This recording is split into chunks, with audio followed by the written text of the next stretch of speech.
اللہ تعالیٰ نے ہمارے نبی اکرم نور مجسم شفیع معظم آقا کل ختم رسول دانہ سبل احمد مجتبیٰ جناب حضرت محمد مصطفیٰ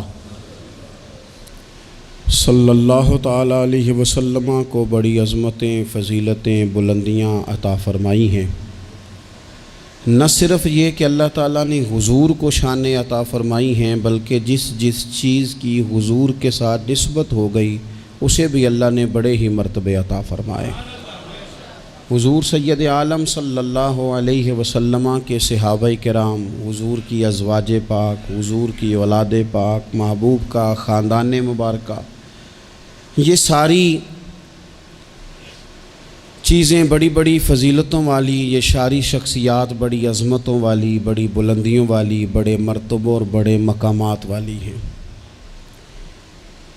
صحابہ اور اہل بیت کی جو فضیلت ہے یہ قرآن پاک کا مستقل عنوان ہے۔ اس امت کے اندر اللہ تبارک و تعالیٰ نے وہ لوگ جنہیں پاک باز کہا جائے، طیب و طاہر کہا جائے، جن کی فضیلت اس طرح بیان کی جائے کہ امت کے دلوں میں ان کی عظمت بیٹھ جائے، ان کے لیے دلوں کے اندر بہت زیادہ عقیدت اور احترام کے جذبات پیدا ہو جائیں، یہ وہ لوگ ہیں جو حضور کے قرب خاص میں رہے ہیں۔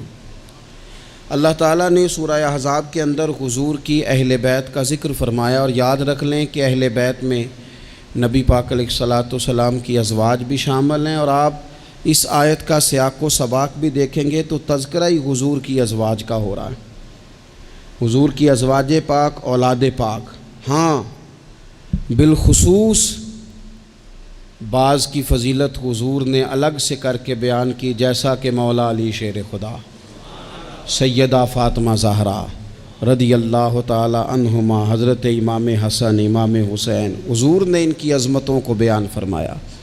اور حضور کی اولاد پاک وہ ہے، نسل پاک وہ ہے جو حضرت فاطمہ الزہرا سے چلی ہے۔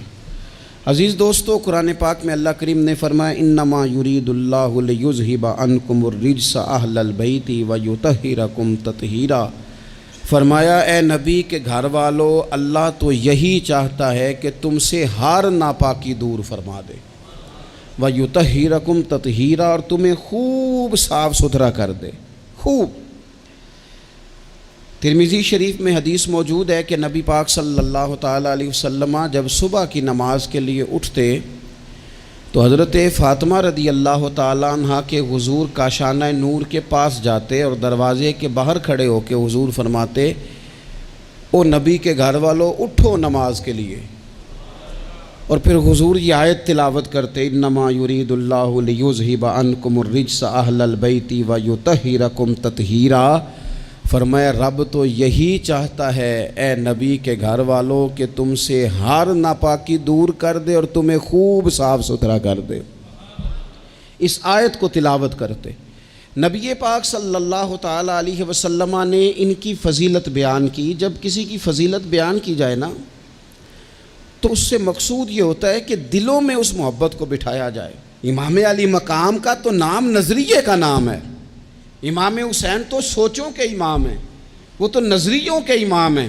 امام علی مقام، امام تو اس شخصیت کا نام ہے کہ جن کا نام لیں تو زبان پہ نام، تو دل میں یہ تڑپ پیدا ہوتی ہے کہ امام حسین کا نام لینے کا مطلب یہ ہے کہ ظلم کا ساتھ نہیں دینا، حق کا ساتھ دینا ہے۔ امام کا نام لیں خالی امام حسین کا، تو دل پکار اٹھتا ہے کہ ظلم کا ساتھ نہیں دینا، مظلوم کا ساتھ دینا ہے۔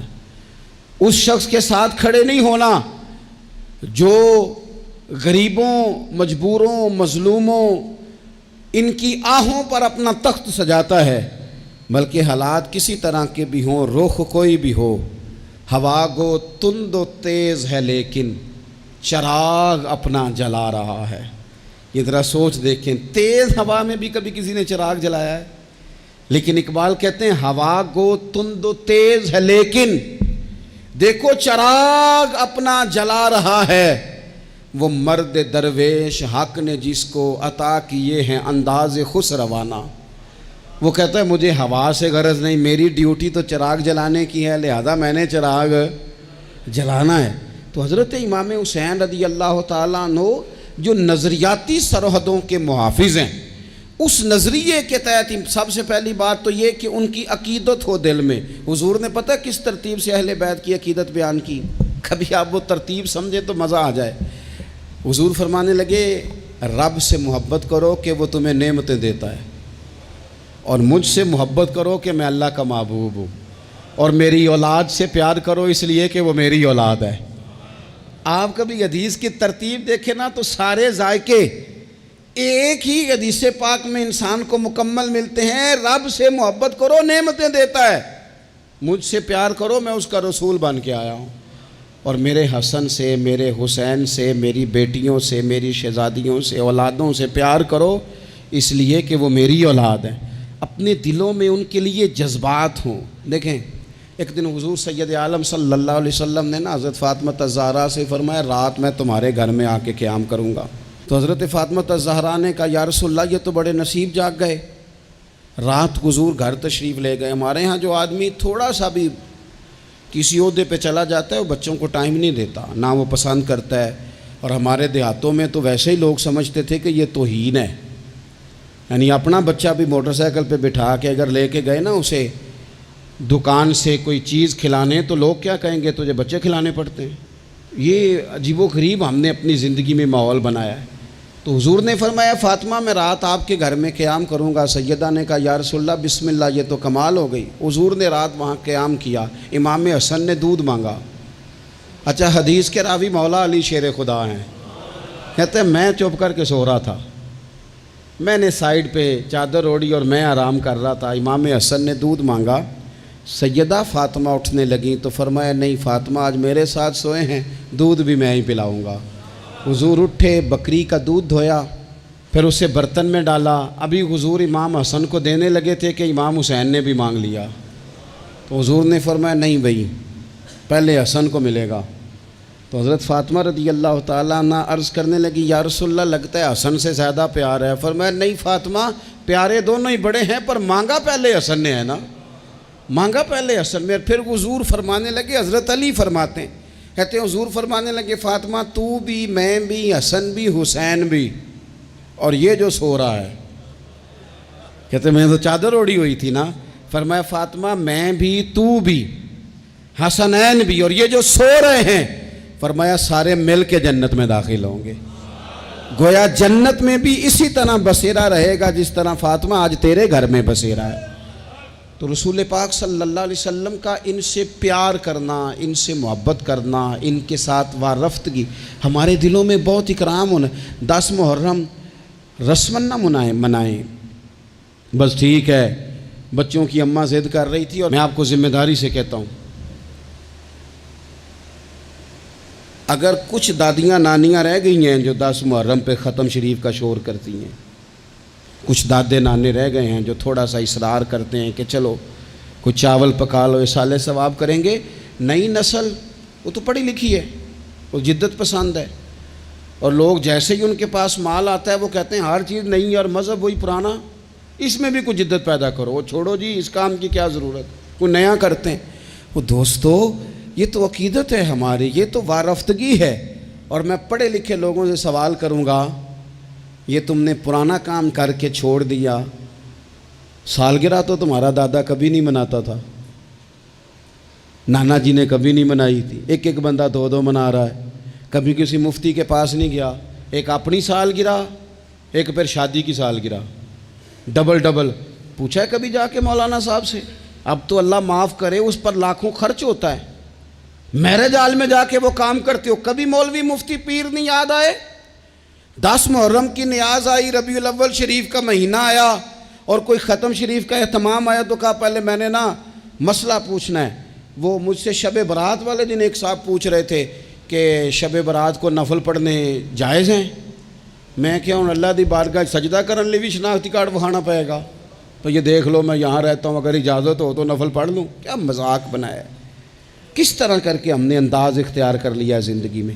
تو میرے عزیز خاص لگاؤ، خاص دلچسپی ہو اہل بیت اطہار کے ساتھ، ہمارے دلوں میں کس طرح بلا۔ جو بڑے لوگ ہوتے ہیں نا وہ زیادہ باتیں نہیں کرنی پڑتی ان کو، بڑے ہوتے ہیں نا، ان کی باتیں بھی بڑی ہوتی ہیں، بڑی گہری ہوتی ہیں۔ انسان جب کبھی بھی کسی بڑے آدمی کے پاس بیٹھتا ہے تو اسے تھوڑے جملوں میں بڑی بڑی باتیں مل جاتی ہیں۔ اس امت میں سب سے بڑی حضرت ابو بکر صدیق ہیں، لیکن بخاری شریف میں، شفا شریف میں حضرت ابو بکر صدیق کا فرمان، یہ جو اپنے قرابت والے ہوتے ہیں یہ پیارے بڑے ہوتے ہیں۔ ہم جب دین کے رستے میں بھی کوئی چیز خرچ کرنا چاہتے ہیں نا تو پہلے ہم غور کرتے ہیں کہ بچوں کو ضرورت تو نہیں، اور دین بھی کہتا ہے جب نفلی وقت آئے خرچ کرنے کا تو دیکھ لو بچوں کو، گھر کو، بہن بھائیوں کو، یہ دیکھنے کے بعد تم دین کی طرف بڑھو۔ اپنے قرابت دار بڑے ہی پیارے ہوتے ہیں، اپنے بہن بھائی، اپنے پھپھو، ماموں، خالہ، چاچا، یہ بڑے پیارے ہوتے ہیں۔ لیکن حضرت سیدنا ابو بکر صدیق نے نا بہت ساری اہل بیت کی محبت کی باتیں ہو رہی تھی تو ایک جملہ کہہ کے باب بند کر دیا، کہنے لگے میں ابو بکر صدیق ہوں، مجھے اللہ کی عزت کی قسم، مجھے اپنے ہر رشتے سے زیادہ مدینے والے محبوب کا رشتہ عزیز ہے، ہر رشتے سے زیادہ۔ حضور کے ہر قرابت دار سے، حضرت ابو ہریرہ فرمایا کرتے تھے جب بھی حسن حسین کا نام لیتا ہوں میری آنکھوں میں خود بخود آنسو آ جاتے ہیں۔ فرمایا کرتے تھے پتہ کوئی نہیں، پتہ کوئی نہیں، اپنوں کا جب ذکر ہوتا ہے نا، اپنوں کا جب ذکر ہوتا ہے، جی کردہ ہن سامنے ہوویں، میرا جی کردہ ہن تو سامنے ہوویں تے میں درد پرانے چھیڑاں۔ اپنے جب ہوتے ہیں تو پھر نا فرط جذبات پر بندہ قابو نہیں رکھ پاتا۔ حضرت ابو ہریرہ فرماتے میں نام لیتا ہوں میرا نام تو میری آنکھیں خود بخود آنسو برسانے لگتی ہیں، یہ جذبات ہیں میرے حضور کی اولاد پاک کے لیے۔ تیری نسل پاک میں ہے بچہ بچہ نور کا، تو ہے عین نور تیرا سب گھرانہ نور کا۔ حضور سید عالم کی اولاد کے بارے میں اپنے دلوں میں جذبات، حضور کے اصحاب کے بارے میں عقیدت کے، احترام کے، شوق کے جذبات، حضور نے ہمیں سبق دیا تھا۔ فرمایا 3 باتیں اپنی اولاد کو سکھانا، یعنی والد کے ذمے لگایا، ماں کے ذمے لگایا۔ فرمایا کہ تو انہیں قرآن پاک سکھانا، ایک اپنے نبی کی محبت سکھانا، اور ایک نبی کی اولاد کی محبت اپنی اولادوں کو سکھانا۔ یہ خود ابلاغ کرنا اس کام کا، یہ ڈیوٹی کرنا۔ تو ایک تو ان سے خاص پیار کرنا ہے، دوسرا چونکہ اہل بیت نبوت کی جو بات ہے وہ گھر کی بات ہے، حضور کے مقدس اہل بیت کی بات ہے، ہمیں نہ ان سے سیکھنا بھی چاہیے۔ ہم سب کسی نہ کسی گھر کے فرد ہیں، اور ہماری آزمائشوں کا سبب ہمارے باہر کا کام نہیں، گھر کا مسئلہ ہے۔ گھر کے اندر جو لوگ سکون میں ہوتے ہیں وہ تو بڑا کام کر جاتے ہیں۔ زیادہ تر آدمی باہر سے نہیں ٹوٹتا، گھر کے اندر سے ٹوٹ جاتا ہے۔ حضور صلی اللہ تعالیٰ علیہ وسلم نے ہمارے اوپر یہ بھی مہربانی کی، فرمایا میں جا رہا ہوں اور تمہیں 2 چیزیں دے کے جا رہا ہوں۔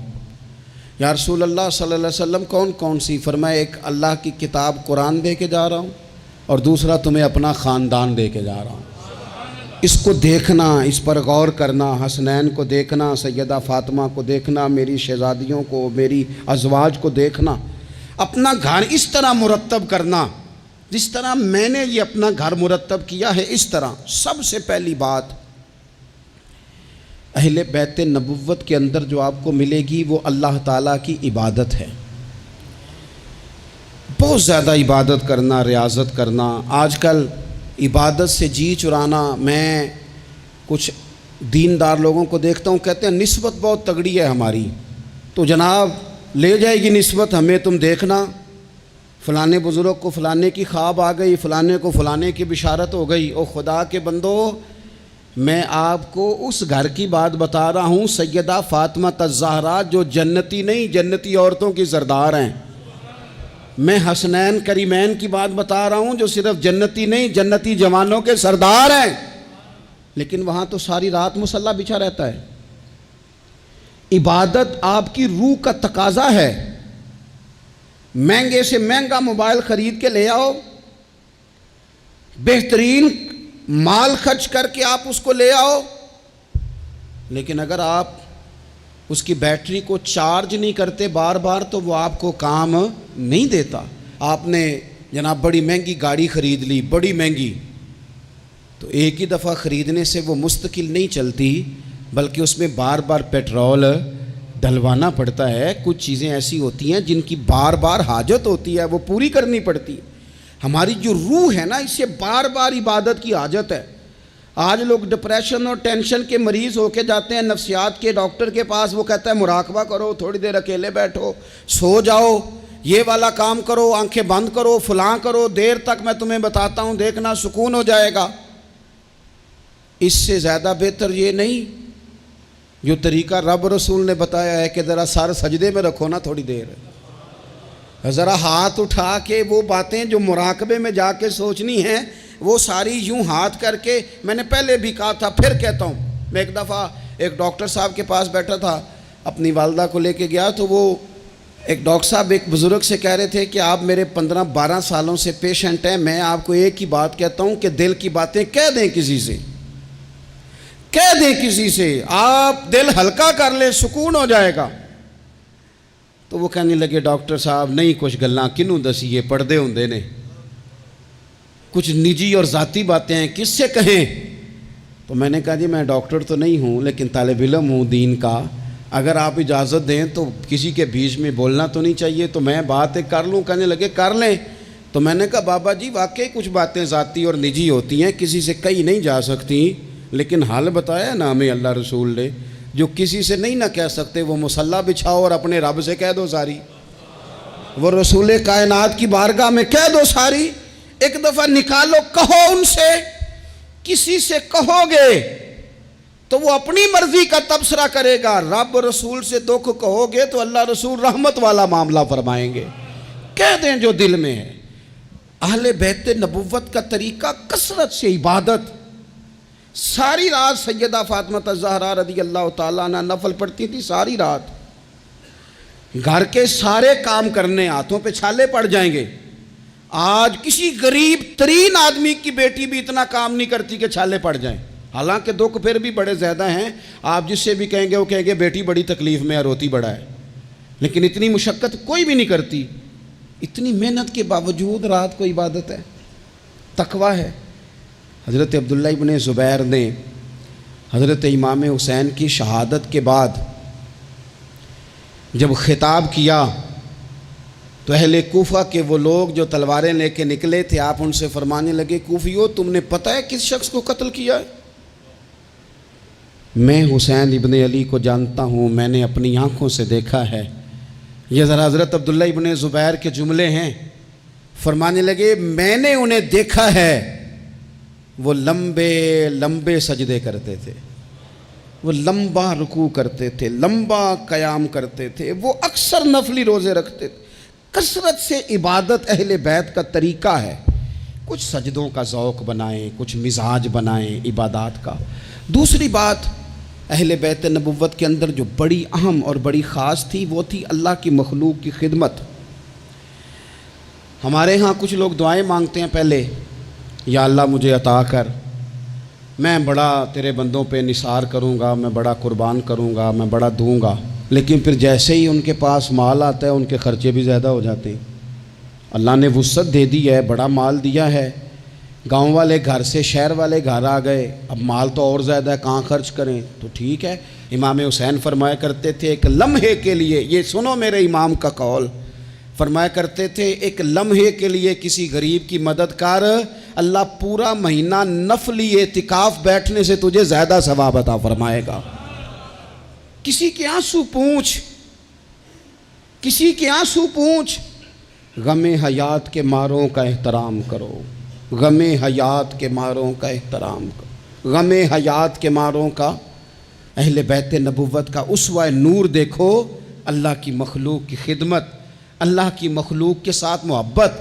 امام حسین کے پاس ایک سائل آیا 1 دینار مانگنے، امام حسین فرمانے لگے ٹھہر جا، تھوڑا سا انتظار کر۔ شام ہو گئی، وہ بیٹھا رہا، 5000 اشرفیاں 5 تھیلوں میں بھری ہوئی حضرت سیدنا امام حسین رضی اللہ تعالیٰ عنہ کے پاس لائی گئیں۔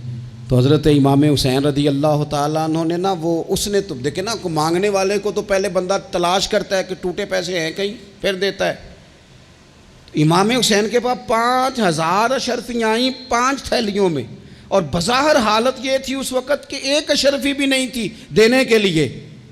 5 تھیلیاں آئیں بھری ہوئی پیسوں کی، 5 کی 5 پکڑا کے نہ مانگنے والے کو ساتھ فرمانے لگے معاف کرنا یار، تجھے شام تک انتظار کرنا پڑا ہے. یہ دیکھو خود بھیک دیں خود ہی کہیں منگتے کا بھلا ہو، یار ذرا معاف کرنا تجھے شام تک انتظار کرنا پڑا. وہ جو مزاج ہے سخاوت کا، وہ جو انداز ہے سخاوت کا، اور یہ جو حضور سے انہوں نے لیا تھا نا. ایک دفعہ نا حضرت فاطمہ الزہرا رضی اللہ تعالیٰ عنہ اپنے دونوں شہزادوں کو لے کے نا تو نبی پاک کی بارگاہ میں گئیں. آتے ہیں نا بہت سارے نواسے آتے ہیں، کئی دفعہ ان کے ابا جی بھیجتے ہیں، کہتے ہیں لے جاؤ اپنی ماں کو تے نانے نوا کو حصہ دے وے تہاڈا. ویکھو جی مینوں کچھ نہیں چاہیے، جو دینا نے اپنی دھی نوں دینا نے، اور دینا بھی چاہیے، بیٹی کا بنتا ہے. اور میں درجنوں اور بیسیوں بار کہہ چکا ہوں، جو 5 مربے کا مالک ہے اس کی بیٹی کا بھی حصہ ہے، اور جو 5 مرلے کے مکان میں رہتا ہے اس کی بیٹی کا بھی حصہ ہے. اور وہ بھی بڑے سمجھدار ہیں، جن سے حصہ مانگا جاتا ہے وہ کہتے ہیں تیرا بیاہ نہیں کیا، تیرا کہاں سے حصہ آ گیا، لے جا حصہ، پھر میرا مرے کا منہ نہ دیکھنا. تو میرا اس بیٹی سے مشورہ ہے کہ دیکھنا بھی نہیں چاہیے ایسے ظالم کا منہ، رہنے دو. جو شریعت کے اصول کی مخالفت کرے اور بیٹی کو حصہ نہ دے، نہ دیکھو منہ اس کا، کوئی ضروری ہے دیکھنا، لیکن حصہ لو. یہ وہ حصہ ہے جائیداد میں جو اللہ نے مقرر کیا ہے، اللہ کے رسول نے مقرر کیا ہے. یہ کسی شخص کے ایموشنل بلیک میل کرنے سے ختم ہو سکتا، یہ نہیں ختم ہو سکتا. بیٹی کی شادی کر دیا تو وہ جو 5 دفعہ بیٹے نے پیسے اجاڑے ہیں تیرے کاروبار میں وہ بھول گئے. کیا کہا تھا میاں صاحب نے؟ کہنے لگے تیاں لئی پردیس وے بابل تے پتراں لئی جاگیراں، چپ چپ رہنا تے دکھ سکھ سہنا، بس تیاں دیاں تقدیراں، ساری جائیداد اس کو دے دے. اور میں نے یہ دیکھا ہے کہ بعد میں جو اس طرح کے ظلم کرتے ہیں وہ کئی ظلموں کا شکار ہوتے ہیں، انہیں جواب دینا پڑتا ہے. آمدام برسر مطلب حضرت سیدہ فاطمہ رضی اللہ تعالیٰ عنہ اپنے دونوں شہزادوں کا بازو تھاما، امام حسن اور حسین کا، اور حضور کی بارگاہ میں لے گئی. دنیا مانگنے نہیں، دولت کے لیے نہیں، جائیداد کے لیے نہیں. کہا حضور میں شہزادے لائی ہوں، میرے بچوں کو کچھ دیجئے. تو حضور فرمانے لگے فاطمہ، حسن کو میں نے اپنی ہیبت اور سرداری دی، اور فرمایا حسین کو میں نے اپنی جرت اور سخاوت دی، دے دی میں نے دونوں چیزیں. اللہ تبارک و تعالیٰ نے پھر ان کو حضور کی عطا سے وہ فیاضی دی، سخاوت، عبادت. اور تیسری بات غریب پروری. جو آدمی ان پڑھ اور غریب ہوتا ہے نا وہ سمجھدار نہیں ہوتا، اس کے گھر کے برتن صاف نہیں ہوتے، اس کو چارپائیاں اچھے طریقے سے بچھانی نہیں آتی، چونکہ بیڈ شیٹیں تھوڑی ہوتی ہیں گھر میں. تو اس لیے عقل تب آتی ہے جب نوٹ آئیں. بے وقوفاں دے نوکر ویکھے دانش مند سیانے. یہ مطلب گاڑی گھر میں آ جائے تو چھوٹے چھوٹے بچوں کو بھی چلانی آ جاتی ہے. جس گھر میں موٹر سائیکل ہو بچوں کو سیکھنی نہیں پڑتی. لیکن اگر شے ہی کوئی نہ ہو، میں کسی شخص سے بیزار نہیں ہو سکتا، کیونکہ ایک ذرہ بھی تو بیکار نہیں ہو سکتا. غریب پروری، تھوڑا سا نا لوگوں پر توجہ. ہمارا لہجہ غریب کے حق میں، وہ سیانا نہیں، اسے بات نہیں کرنی آتی، اسے نہیں پتا کہ میں نے کس طرز کے ساتھ بیٹھنا ہے اور کس نخرے کے ساتھ میں نے پلیٹ میں ڈالنا ہے. بھوک زیادہ لگی ہو تو پھر تو بہت ساری ویسی چیزیں بھول جاتی ہیں بھائی. تو یہ سارا شعور تو تب آتا ہے جب بندہ برگر کھا کے دعوت پہ آیا ہو، تو پھر وہ تھوڑا سا سالن ڈال کے تو اس میں کانٹا رکھ کے تو کھڑا ہو کے گپ شپ لگاتا ہے، اس لیے کہ وہ روٹی نہیں کھا رہا ہوتا، ویڈیو بنوا رہا ہوتا ہے، وہ تصویریں بنوا رہا ہوتا ہے، اس کا لہجہ اور ہوتا ہے. لیکن غریب پروری، مسکین کے ساتھ بیٹھ کے کھانا، کبھی مزدوروں کے ساتھ تصویریں کھنچوانا، ان کی حوصلہ افزائی کرنا، انہیں کہنا کہ نظریں جھکا کے نہ جیا کرو، اٹھا کے جیا کرو. غریب آدمی کو پورا اس طرح کا بنا دینا کہ وہ غربت کے اندر بھی اپنے آپ کو عزت والا دیکھے. یہ اگر کسی نے سیکھنا ہے تو حسین ابن علی سے سیکھے، یہ حضور کی اولاد پاک سے سیکھے. امام زین العابدین کہتے ہیں میرے ابا جی گھوڑے پہ بیٹھ کر جا رہے تھے، غریب لوگ زمین پر چٹائی بٹھا کے روٹی کھا رہے تھے. میرے سامنے امام صاحب گھر سے کھانا کھا کے آئے ہیں، غریبوں نے پیغام دیا حضور کھانا کھانا ہے۔ امام صاحب گھوڑے سے اترے، زمین پہ آ کے بیٹھے، غریبوں کے ساتھ روٹی کھانے لگے۔ تھوڑا سا کھانا کھایا تو انہوں نے کہا حضور تھوڑا سا اور کھائیں۔ فرمانے لگے زندگی میں پہلا موقع ہے کہ کھانے کے فوراً بعد کھانا کھا رہا ہوں، بھرا ہوا پیٹ تھا، لیکن علی کا پتر فاطمہ کا لال زمین پر بیٹھ اس لیے گیا ہے کہ غریب کہیں یہ نہ سمجھیں دعوت دی تھی تو حسین نے قبول ہی نہیں کی، اس لیے بیٹھ گیا ہوں، ورنہ ایک لقمے کی گنجائش نہیں تھی۔ اس کو کہتے ہیں غریب پروری، اس کو کہتے ہیں مزاج ختم کرنا چھوٹے بڑے کا، اس کو کہتے ہیں ایک ہی صف میں کھڑے ہو گئے محمود و یاز، نہ کوئی بندہ رہا نہ کوئی بندہ نواز۔ تھوڑا سا اس پر میں ایک دفعہ ایک فیکٹری میں گیا تھا، تو ایک صاحب جنہوں نے محفل کرائی تھی وہ ہمارے میزبان تھے، تو جو آدمی کھانا لے کے آ رہا تھا رکھ رہا تھا نا، تو وہ بیچارہ بعض اوقات ایک ہی بات سوار ہو جاتی، بار بار ایک ہی بات کرتا تھا، کہتے تھا پیر صاحب ساڑھے مالک بڑے چنگے جے ساڑھے نال بہ کے روٹی کھاندے نے، ساڑھے مالک بڑے چنگے جے ساڑھے، اس کے ذہن پر یہ بات سوار تھی، حالانکہ کون سی کوئی بڑی بات ہے، لیکن وہ ایک ہی بات بار بار دہرائے جا رہا تھا۔ پانی رکھ کے گیا، ٹیبل صاف کر کے گیا، کھانا دیکھ، ایک ہی بات، جی تے سارے دے نال بہ کے روٹی کھاندے جے۔ تو میں سوچ رہا تھا کہ یار یہ کس طرح کا بندہ ہے، اس نے کام تو چھوٹا سا کیا ہے لیکن اس بندے کے جذبات ہیں، اب پتہ نہیں اس غریب آدمی کے جذبات کی وجہ سے رب اس کے رزق میں کتنی کو برکت پیدا کر دے گا، کتنا کو فضل ہو جائے گا۔ یہ جذباتی ہو گیا ہے، شوق کے ساتھ بات کر رہا ہے، تو یہ اہل بیت نبوت کا طریقہ ہے۔ پھر اس سے اگلی بات اہل بیت نبوت کے طریقے میں آپ کو ملے گی کہ سادگی، عاجزی، انکساری، بالکل مختصر سے اللہ کی عطا پر بھی بہت زیادہ، حالانکہ ان پر تو بڑی عطائیں تھیں، لیکن مختصر سی خواہشات، کھجور کی چھال کی بنے ہوئے ٹوپی پہن کے حضرت مولا علی شیر خدا رضی اللہ تعالی عنہ نماز پڑھ لیتے تھے، اور اونٹ کے بالوں کی بنی ہوئی چادر اوڑھی ہے، اونٹ کے بالوں کی بنی ہوئی، اور سیدہ فاطمہ چکی پیس رہی ہیں، کنز المال میں موجود ہے۔ نبی پاک علیہ السلام نے انہیں دیکھا، ہلکے سے آنسو حضور کی آنکھ میں آئے اور 2 جملوں میں بات ختم کر دی، فرمایا فاطمہ زندگی میں اسی پر گزارا کر، اللہ جنت میں ساری نعمتیں تیرے لیے دروازے کھول دے گا، اسی پہ گزارا کر۔ سادگی، حضرت امام حسن کے کپڑوں کو پیوند لگے ہوئے ہوتے تھے، اپنے بود و باش جب بندہ بہت مہنگی کر لیتا ہے تو اس کا اپنا خرچہ ہی بڑا بڑھ جاتا ہے، اس نے کرنا کرانا کیا ہوتا ہے۔ اور اس سے اگلی بات یہ تھی کہ جذبہ جہاد بہت زیادہ تھا۔ پھر کہتا ہوں اتنی ساری ویڈیوز آئیں، او جی بچہ رو پڑا جی بکرا ذبح ہو رہا تھا، تو یہ تو پریشانی والا مقام ہے، جو بچہ بکرے کے ذبح ہونے پہ روتا ہے یہ جہاد کیسے کرے گا؟ اندر سے اٹھ کے دروازہ بند کرتی ہے اماں، کہتی ہے پتر دروازے پہ نا فلانا بندہ گلی میں ظلم کر رہا ہے، باہر نہیں جانا، ہماری کوئی لڑائی ہے، ہم نے نہیں، بالکل تو باہر، تو نے نہیں نکلنا باہر، یعنی ظلم ہوتا ہے تو ہوتا رہے، جبر ہوتا ہے تو ہوتا رہے۔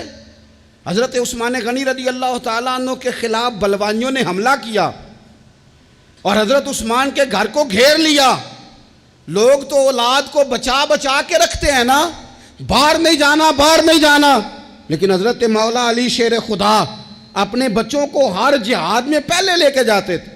حضرت علی کے زمانے میں بھی جتنی جنگیں ہوئی اپنے شہزادے پہلی صف میں، حضرت مولا علی نے ایک تلوار امام حسن کو پکڑائی، ایک امام حسین کو پکڑائی، حضرت عثمان کے دروازے پہ کھڑا کر کے کہا پتر خبردار، عثمان صحابی رسول ہیں، تمہارے خالو ہیں، کوئی سیدنا عثمان کا دروازہ نہ پھلانگنے کی جرت کرے، قربان جائیں۔ 2 شہزادے تلوار لیے، حالات بڑے خراب تھے اس وقت، بلوائی مصر کے مدینے پر چڑھائی کیے ہوئے تھے، حضرت عثمان کا گھر گھیرے میں تھا، لیکن ان کی جرت نہیں ہوئی حضرت عثمان کا دروازہ کراس کرنے کی۔ کیوں؟ کہ ایک کونے پہ تلوار لے کے امام حسن کھڑے تھے اور دوسرے پہ امام حسین کھڑے تھے۔ بچوں کو جب اے سی والے کمرے میں پوری طرح بند کر دے نا والد، اور انہیں کہ اچھا برگر کھانا ہے، 4 منگوا لو برگر، فلانی جگہ جانا ہے بیٹا، نہیں ضرور جانا چاہیے، کوئی انجوائمنٹ مس نہیں کرنی، پھر آپ بچوں سے توقع کرتے ہیں وہ محنت کریں گے، آگے بڑھیں گے، یہ کیسے ہو سکتا ہے؟ نامی کوئی بغیر مشقت نہیں ہوا، 100 بار جب عقیق کٹا تب جا کر ننگی ہوا۔ مشقت کرنی پڑتی ہے، محنت کرنی پڑتی ہے، جد و جہد کرنی پڑتی۔ تو جذبہ جہاد بہت زیادہ تھا، اور جس چیز کی ہمیں بڑی زیادہ ضرورت ہے، بڑی زیادہ، وہ ہے صبر اور استقامت۔ ان الذین قالوا ربنا اللہ ثم استقاموا فلا خوف علیہم ولا هم یحزنون۔ رب فرماتے ہیں جن لوگوں نے کہا اللہ ہمارا رب ہے، پھر وہ ڈٹ گئے، انہیں نہ کوئی خوف ہوگا نہ وہ غمگین ہوں گے۔ ہمارے پاس سارا کچھ ہے، صبر اور استقامت نہیں۔ ایک پورا دن نہیں بھوکے گزار سکتے ہم لوگ۔ ایک ذرا سی ٹینشن آتی ہے، ایک ٹینشن تو لوگوں کو میں نے دیکھا ہے کہ زندگی کی ساری خوشیاں داؤ پہ لگا دیتے ہیں۔ ہمیں بالکل صبر کرنا نہیں آتا۔ 100 سے زیادہ مرتبہ کم و بیش قرآن پاک نے صبر کا حکم دیا ہے، بار بار کہا صبر کرو صبر کرو صبر کرو، ہے ہی نہیں، مزاج ہی نہیں، تڑپتے لڑتے ناراض ہوتے بگڑتے پریشان ہوتے جلد باز لوگ۔ ایک عجیب سی معاشرے کے اندر کھینچا تانی ہے، چونکہ حوصلہ نہیں، صبر نہیں، استقامت نہیں۔ ایک بندہ آج ایک فیصلہ کرتا ہے، سویرے وہ فیصلہ بدل دیتا ہے۔ کل وہ کسی کے بارے میں کچھ اور کہہ رہا تھا، آج کچھ اور کہہ رہا ہے۔ ہمارے مزاجوں میں استقامت نہیں، ٹھہراؤ نہیں، ہمیں ٹھہرنا نہیں آتا۔ حالانکہ نبی پاک علیہ السلام نے فرمایا ہے اللہ کو وہ کام زیادہ پسند ہے جو تھوڑا کیا جائے پر روز کیا جائے۔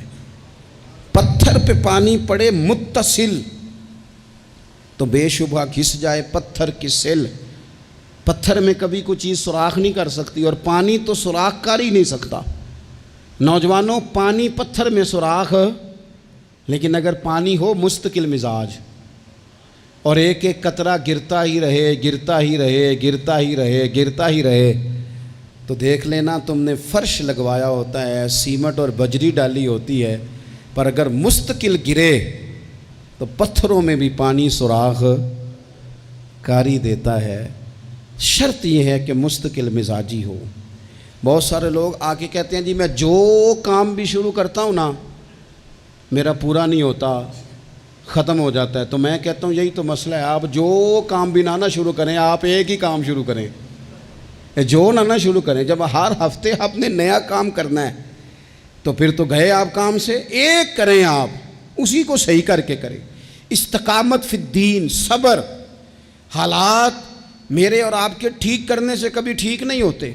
ایک دفعہ بہت زیادہ آزمائش تھی، ایک دوست پر، وہ بڑے پریشان تھے، تو ہمارے بزرگوں کے پاس بیٹھے تھے، تو بڑی وہ بے چینی کا مظاہرہ کر رہے تھے کہ حضور کیا کروں، کدھر جاؤں، فلاں مسئلہ ہو گیا۔ تو بزرگوں نے بڑی عجیب، بڑی خوبصورت، بڑی انوکھی بات کی۔ کہنے لگے پتر، جلد بازی کرنے سے روزہ جلدی نہیں کھلتا، روزہ مغرب کے ٹائم جا کے ہی کھلنا ہے۔ اگر جلد بازی کرو گے بھی تو اس نے کھلنا مغرب کے ٹائم ہی ہے۔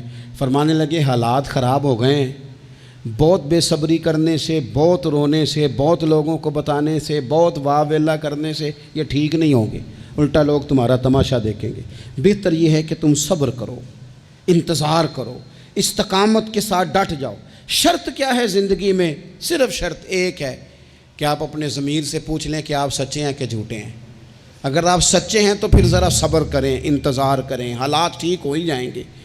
3 دن 3 راتیں، ذمہ داری سے کہہ رہا ہوں، 1 دن اور 1 رات ہمارے گھر روٹی نہ پکے تو پورے گاؤں میں رو رو کے کوئی حال نہیں ہوتا، پورے شہر میں شور مچ جاتا ہے کہ آج جناب سبزی کو پیسے نہیں، حد ہو گئی، اوہو اتنی غربت، اتنی آزمائش۔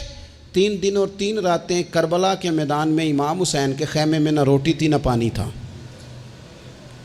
نہ روٹی نہ پانی، لیکن قرآن پاک کی تلاوت 1 منٹ کے لیے بھی بند نہیں ہوئی، نماز قضا نہیں ہوئی۔ کسی طور بھی ان لوگوں نے کسی بے صبری کا مظاہرہ نہیں کیا۔ ان سے صبر سیکھیں، استقامت سیکھیں، تھوڑا سا رکیں، تھوڑا سا انتظار کریں۔ بہت جلدی ہے، بہت جلدی ہے، بہت جناب ہمیں فٹافٹ فلانا کام چاہیے۔ امام حسین نے پورا کنبہ شہید کرا دیا تھا، لیکن یزید 4 سال حکومت پھر بھی کر گیا تھا۔ ارد گرد کے حالات فوری طور پہ تبدیل نہیں ہوئے، لیکن پوری دنیا گھوم کے دیکھ لو، تمہیں کوئی یہ نہیں کہتا ہوا نظر آئے گا کہ میں یزید کی اولاد میں سے ہوں، حالانکہ وہ تو 4 سال حکومت کر گیا تھا۔ حالات، وقت تقاضا رکھتا ہے کہ وہ اپنے ٹائم پہ جا کے چیزیں بدل جایا کرتی ہیں۔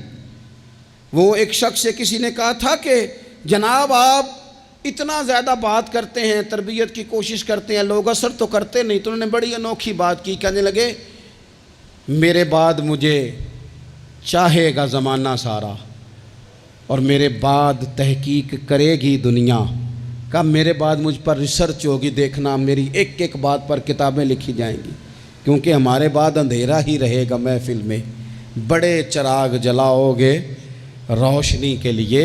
تو ضروری نہیں کہ سویرے تھوڑا سا زندگی میں حوصلہ، تھوڑا سا صبر، تھوڑی سی استقامت، لیکن شرط یہ ہے کہ آپ سچے ہوں اور مسلسل سفر کر رہے ہوں، آپ رک نہ جائیں، بیٹھ نہ جائیں، سپیڈ بریکر دیکھ کے ٹھہر نہ جائیں، مسلسل چلتے رہیں، کوشش کرتے رہیں، انتظار کرتے رہیں۔ ایک وقت آئے گا کہ حالات اور رخ اختیار کر جائیں گے۔ آخر میں پھر ایک بات کرتا ہوں، کوئی سازش نہ کرے، آپ کسی سازش پر توجہ نہ دیں۔ یہ صحابہ اور اہل بیت یہ ایمان ہے، ایمان دل میں جاگزی کیا جاتا ہے، ایمان پر بحث نہیں کی جاتی، یہ ایمان ہے۔ ان کی محبتیں، کچھ لوگوں کی باتیں یاد رہ جاتی ہیں۔ ایک بزرگ نے مجھے بات سنائی، مجھے یاد رہ گئی، پیر سید فیض الحسن شاہ صاحب، آل و مہار شریف والے پیر صاحب، عالم بھی بڑے تھے، درویش بھی بڑے تھے، خطیب بھی بڑے تھے۔